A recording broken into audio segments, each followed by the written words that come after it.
एका गावात 3 मंदिरे आहेत. प्रत्येक मंदिरासमोर एक जादूचे तळे आहे.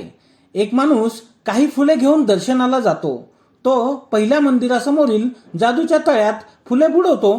ती दुप्पट होतात. त्यातील काही फुले तो देवाला वाहतो. शिल्लक फुले पुढील मंदिरासमोरील जादूच्या तळ्यात बुडवतो. ती पुन्हा दुप्पट होतात. त्यातील पहिल्या मंदिरासमोर वाहिलेल्या फुलांपेक्षा 2 जास्त फुले त्या मंदिरात वाहतो. अशी कृती तो 3ही मंदिरासाठी करतो. प्रत्येक पुढील मंदिरासाठी तो फुलांची संख्या 2 ने वाढवत जातो. घरी जाताना त्याकडे एक फूल शिल्लक राहते. तो ते घरातील देवाला वाहतो. तर सुरुवातीला त्याच्याकडे किती फुले असतील? सुरुवातीला त्याच्याकडे 9 फुले असतील.